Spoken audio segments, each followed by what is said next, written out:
So we look at it different way. But some people who came recently, their families are all here. They're keep in touch. They visit often for the family's sake, weddings and all those. They participate.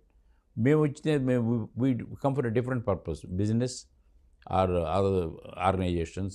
ఎలా build చేయటం అది నేర్పటం. We come for a totally different purpose. 35 services అని చెప్పారు. అవునండి. అంటే అక్కడ యుఎస్లో ఉన్న తెలుగు వాళ్ళకి, ఐ మీన్ మీ కమ్యూనిటీ వాళ్ళకి ఇచ్చే సర్వీసెస్ ఏంటి, అండ్ మీరు ఆప్తా వాళ్ళు ఇక్కడికి వచ్చిన తర్వాత ఇక్కడ మీ కమ్యూనిటీకి ఇచ్చే సర్వీసెస్ ఏంటి? ఇక్కడ మేము ఇచ్చేదల్లా స్కాలర్షిప్స్ ఇస్తామండి. Students every year huge amount of scholarships ఇచ్చి కంటిన్యూ. విన్నాను నేను 2 crores వర్త్ స్కాలర్షిప్ లాస్ట్ ఇయర్లో. Every year there is a group of people genuinely believe we all got the education free in India, so we want to give back. అలాంటి వాళ్ళు నాలాంటి వాళ్ళు ఉన్నారు. There are people who want to give support the high school నుంచి చేయాలని ఉన్నారు.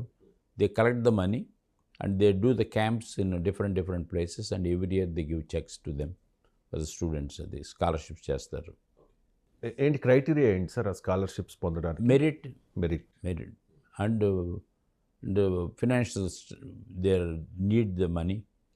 If you can prove it that you don't have money and you are good student, we try to give it. ఎన్ని years నుంచి ఇస్తున్నారు scholarship? For the last 10 years. Last 10 years అంటే మీ స్కాలర్షిప్స్ని అందుకొని America వెళ్ళి అక్కడ జాబ్స్ పొంది స్థిరపడ్డ వాళ్ళు కూడా మేబీ ఉన్నారు సార్ కదా. ఉన్నారు. They never paid back. Okay. But they give in kind supporters. Okay. So we don't ask agreement or something that. Okay. మీరు అడగకపోయినా వాళ్ళకి ఆ కట్టసి ఉండాలి ఉంటుందా అన్నది మేము ఎప్పుడు. ఓకే. మీరు అడగలేదు, బట్ అలా I hope they are doing it. Okay. APTA ద్వారా మేము ఈ స్థాయిలో ఉన్నాం, అమెరికాలో ఉన్నాం, డబ్బులు సంపాదించుకుంటాం, సో మా రికగ్నిషన్ ద్వారా ఎవరికైనా ఉపయోగం ఉండాలి అని చెప్పి. అది ఉంటే చాలు. That's it. The feeling is there. Okay. Okay. And ఇది యుఎస్ వెళ్ళాలి అనే ఒక కళ ఉంటుంది కదా సార్, అదే డాలర్ డ్రీమ్స్ అంటారు. అవునండి. మరి డాలర్ డ్రీమ్స్ అంటే డబ్బులు సంపాదించడం కోసమే అని కాదు. ఓకే, యుఎస్ వెళ్ళాలి అనే ఒక తపన అయి ఉండొచ్చు, ఒక మంచి పొజిషన్లో ఉండాలి అనే తపన అయి ఉండొచ్చు. మన గ్రామాల్లో అది చూస్తూ ఉంటాం కదా సార్, మా అబ్బాయి అమెరికాలో ఉన్నాడు, మా అబ్బాయి ఈ పొజిషన్లో ఉన్నాడు అని చెప్పి. ఇక్కడ ఎంత బాగా బతికినా, ఇక్కడ ఎంత ఆస్తి ఉన్నా, సరైన అవేర్నెస్ లేకపోతే అక్కడికి వెళ్ళి చాలా ఇబ్బందికర పరిస్థితిని ఎదుర్కోవాల్సి వస్తుంది సార్. చాలామంది ఎయిర్పోర్ట్స్లోనే ఆగిపోయి తిరిగి వచ్చేసిన సందర్భాలు ఉన్నాయి. చాలామంది ఐ మీన్ అక్కడ చదువుకునే క్రమంలో యూనివర్సిటీస్లో కొన్ని ఇబ్బందులు ఫేస్ చేస్తూ ఉంటారు. అలాంటి వాళ్ళకి ఆప్తా ద్వారా ఏం చేస్తారు? Main thing is America is land of rules అండి. రూల్స్ని పాటిస్తూ చాలా important. But anybody who comes to USA illegally, crossing the border from Mexico and other things, they are violating the law. వాళ్ళు కొంతకాలం ఉంటారు, no issue. But some time other there green card application చేసినప్పుడు you got to show how did you come to the country first. So వీళ్ళు under the ఏదో రకంగా they try to settle, but somehow or other they can get away for a long time along with Mexicans and other border వచ్చిన వాళ్ళు ఉంటారు.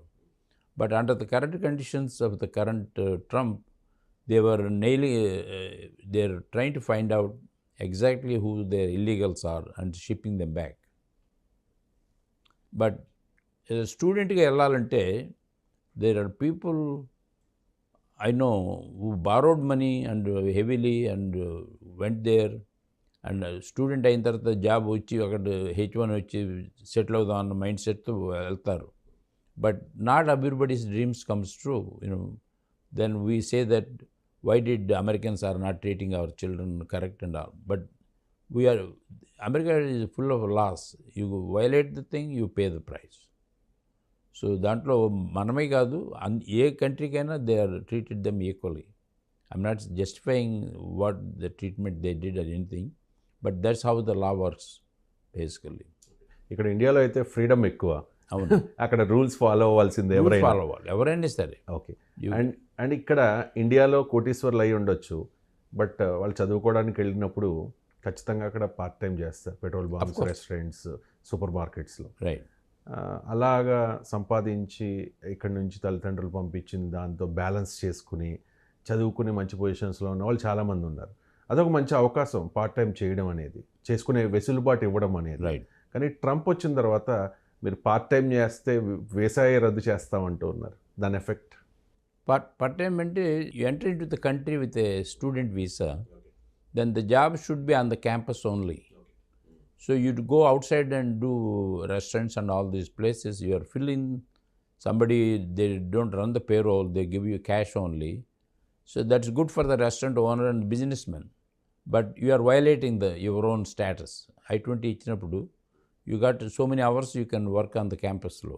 అది permission తీసుకు చేయాలి. క్యాంపస్లో అన్ని అవకాశాలు ఉంటాయి సార్, అందరికీ ఉంటాయా? ఉండవు. మరి ఖచ్చితంగా మరి ఏదో అవకాశం తీసుకోవాలి కదా, డబ్బు సంపాదించాలి. అందువల్లనే వాళ్ళు I-20 ఇచ్చే ముందే they ask that can you sustain yourself with the money.